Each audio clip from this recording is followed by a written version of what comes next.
já na parte final da partida. Acho que o São Paulo perderia o jogo se o Felipe não defendesse essa bola. Ô Zupa, beleza, assim, não há completamente certeza desse goleiro, ele é o meu titular para todo sempre, não preciso de outro. Mas que hoje o Rogério Ceni, além de estar comemorando essa vitória, ele está comemorando demais essas atuações do Felipe, ele tá. Não, tá porque também elas são atuações que valem pontos, tanto a do Palmeiras quanto a do jogo de hoje. Mas assim, e tá pela confiança, mas a impressão que eu tenho é que seja ele, seja o Jandrei, todo jogo é um vestibular para eles, né? Porque, assim, eles não são os goleiros ideais para o São Paulo, né? O São Paulo precisa de um goleiro melhor, na minha visão, para a próxima temporada. E mesmo o próprio Felipe Alves já foi contestado por falhas, né? Havia discussão de quando o Jandrei recuperasse de lesão, quem deveria jogar, volta o Jandrei, fica o Felipe, porque nenhum dos dois estava passando segurança.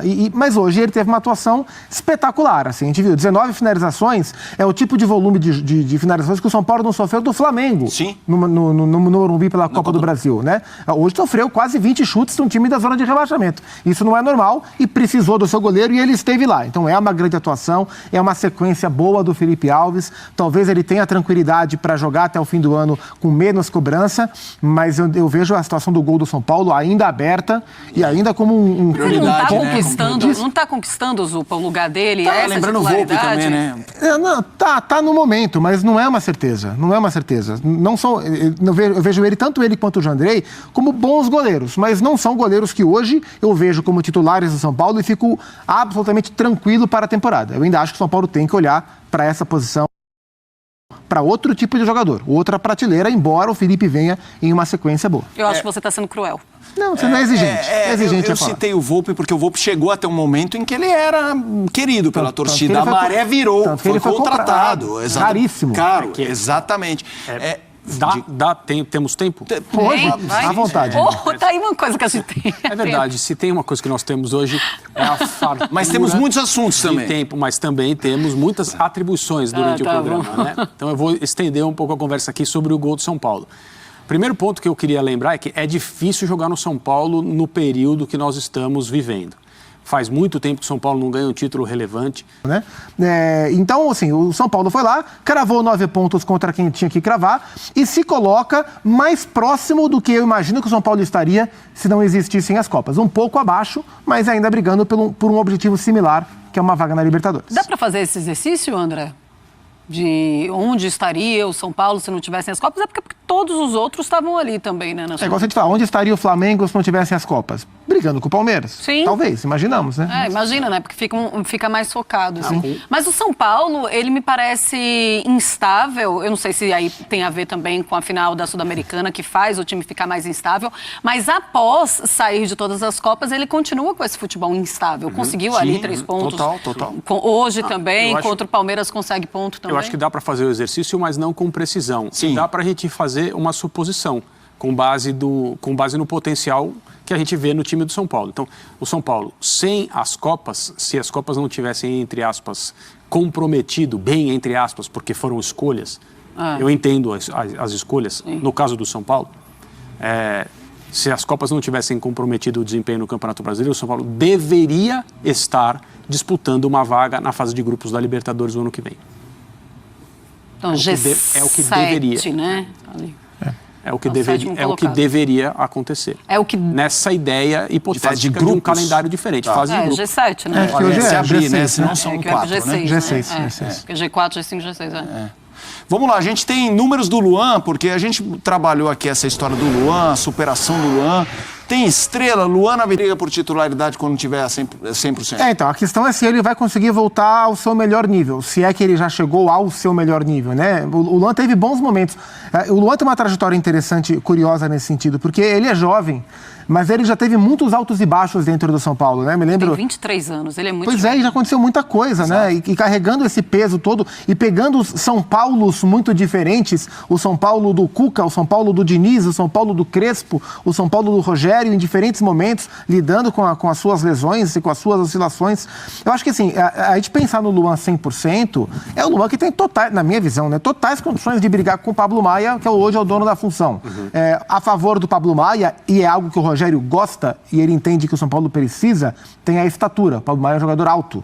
Não por acaso, o São Paulo foi buscar, depois da indicação do Prof. Osório, de quem o Rogério é muito fã, o Andrés Colorado, que é um volante alto, mas é que ele não joga bem, não jogou bem no São Paulo até agora, então a estatura dele pouco faz efeito.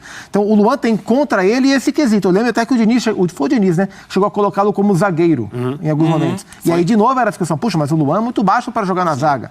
Mas ele saía jogando com mais qualidade, algo parecido com o que o Diniz faz hoje com o André, quando ele precisa mexer no time do Fluminense, ele saca um zagueiro e bota o André lá atrás. Então, em condições, o Luan tem bola para brigar, para ser titular do São Paulo com o que o São Paulo tem hoje de material humano. Concordo. A questão é quanto tempo ele vai levar para readquirir aquele ritmo, se é que ele vai readquirir aquele ritmo.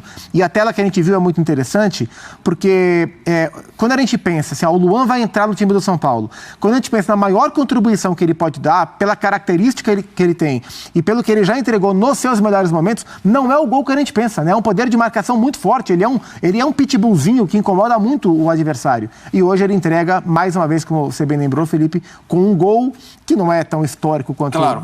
Mas um gol que vale ponto importantíssimo no jogo. Mas eu achei crucial, sim, para a temporada. Quando eu fiz a pergunta para você se era um dos jogos mais importantes, é que eu acho que se por acaso tivesse um empate, a situação do São Paulo ficava ainda pior também por conta do emocional. Sim. É um São Paulo que já vinha muito abalado, aí se agora não consegue vencer o Atlético Goianiense em casa, eu acho que a temporada ia... Eu acho que os últimos 4 jogos vão dizer, porque se o São Paulo for mal nos últimos 4 jogos, o que aconteceu hoje acaba não valendo. Mas era um jogo importante, um jogo duro, né? Isso, obviamente, se trabalha com metas, né? E as metas, elas são próximas para que você atinja uma meta mais distante. E na meta próxima, era imprescindível fazer esses 9 pontos, mesmo tendo um jogo difícil fora de casa contra um adversário inferior, mas é aquilo, as coisas são tensas. Sim. Você vai jogar em Caxias do Sul. Claro. E as coisas podem se passar mal. Podem. O que pode dar errado, muitas vezes dá errado. Sim. E o São Paulo ganhou lá. É bem positivo, né? É o coach do fracasso. É preciso... Quando pode dar errado, dá errado. É preciso valorizar o resultado que o São Paulo conseguiu na rodada anterior. E agora, tendo conseguido, o resultado de hoje, ele era mais importante do que qualquer outra coisa, em casa, contra um adversário que luta para não cair. E aí você tem que vencer para somar esses 9 pontos, porque você está pensando em uma classificação final que te permita jogar a Libertadores do ano que vem. Qualquer fase, a fase preliminar, acho que não dá para pensar em nada acima disso, mas dá para você chegar com um pouco mais de tranquilidade nessa classificação. Mas o que eu estou querendo dizer o jogo de hoje, ele poderia deixar o São Paulo numa situação, do ponto de vista dos percentuais, dessas chances de classificação, bastante difícil. E numa situação de obrigação de ter que buscar o que seriam 2 pontos perdidos hoje, em jogos que, teoricamente, eram muito mais difíceis do que esse. Então, assim, é uma vitória que não se discute a importância, principalmente pela circunstância. E vai ser muito interessante descobrir se alguém perguntará ao Rogério hoje o que ele disse ao Luan quando chamou para o Luan entrar no jogo. Porque o São Paulo corria risco de perder o jogo. Sim.